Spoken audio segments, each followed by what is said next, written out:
Chapter 13. First Objection. God gave us liberty. As for the argument from human liberty, by giving to us men free will, God gives us no right to choose evil. We have a right only to choose good. In 1864, Pius IX condemned in Quanta Cura the freedoms glorified today, because they amount to just such a freedom, or a false right to send our souls to hell, i.e., a liberty of perdition or damnation. What is meant by the argument from human liberty or free will, which constantly reappears in the claims of liberal Catholicism in 1,000 different guises? Man has free will or the faculty to do evil, and to not do good.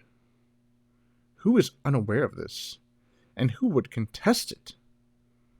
But it is a strange madness to conclude that God, by bestowing this faculty of free will on man, holds up to him as an example and model for his action the principle that truth and error, good and evil, do not matter.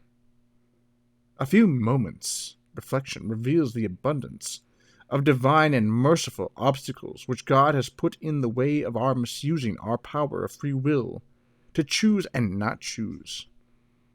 He takes away the illusion that life ends in nothingness, and obliges us to decide between two eternities. Not to choose is already to have chosen. So much for human liberty, so solemnly evoked. This pitiful misunderstanding is the foundation on which all liberal doctrine is built up. No, there is no such thing as human liberty in this dangerous sense of our having the right to choose evil. God gave no such dangerous right to us frail beings. God alone is free to choose how he likes. He gave us free will to choose good, not the liberty to choose evil. What we are truly free to do is whatever can be done with impunity in the presence of a perfect justice. Now, can we disobey God with impunity, or refuse to serve him, or refuse to do all in our power that he be served and obeyed? Can we refuse with impunity to listen to the Church? Those are the real terms of the question. Any effort to get around this reality, however much applause it gets, is only the unneeded proof of an unneeded cleverness. When the encyclical Quanta Cura came out, these frivolous displays of cleverness redoubled. A number of different explanations of the encyclical, all more or less respectful in their expression, reduced it in effect to a statement of little, if any, importance. These explanations drew rounds of applause, but lo and behold, a year later, it was the explanations that proved to be of little, if any, importance. Translator's note. The encyclical Quanta Cura, published in 1864 by Pope Pius IX, condemned the modern forms of rationalism and liberalism. It was accompanied by the Syllabus of Errors, whose full title is A Syllabus containing the most important errors of our time, which have been condemned by our Holy Father Pius IX in allocutions, at consistories, in encyclicals, and other apostolic letters. The syllabus was attacked as Rome's formal rejection of modern culture, and as a declaration of war on the modern estate. Russia, France, and the parts of Italy controlled by Victor Emmanuel forbade its publication.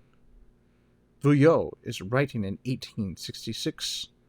He does not name the authors who explain away the syllabus, but he probably has in mind the leader of the liberal Catholics, the Most Reverend Felix Antoine Philibert de la Panloup, who lived from 1802 to 1878, Bishop of Orleans, particularly skillful in arguing that the Pope's condemnations were not to be rigorously applied in practice. End translator's note. They claim that, in reality, the encyclical went no further than the necessary and legitimate condemnation of limitless freedom. But the encyclical is not concerned with limitless freedom, which is madness and a heresy against government, and against which all governments are fully capable of defending themselves. Rather, Quanta Cura is warning Catholics about the peril in which they would place their brethren and themselves if, scorning the teachings of the Church, they were to advocate certain rash propositions that the encyclical lumps together as the liberty of perdition, libertatem perditionis.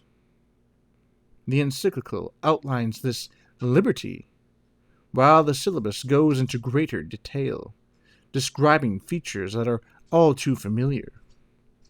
Obviously, the condemnation of these ravings of indifferentism, incredulity, or clear heresy concern few of the faithful as persons. But if one sees these errors as the doctrine contrary to the rights of the Church, to her power, and to the obedience that is her due, then it is easy to recognize what Quanta Cura means by liberty of perdition. That liberty is not in the least resisted by the secular powers, as is the madness of limitless freedom. On the contrary, secular powers are rather in favor of it, and even impose it. Their instinct is quite correct.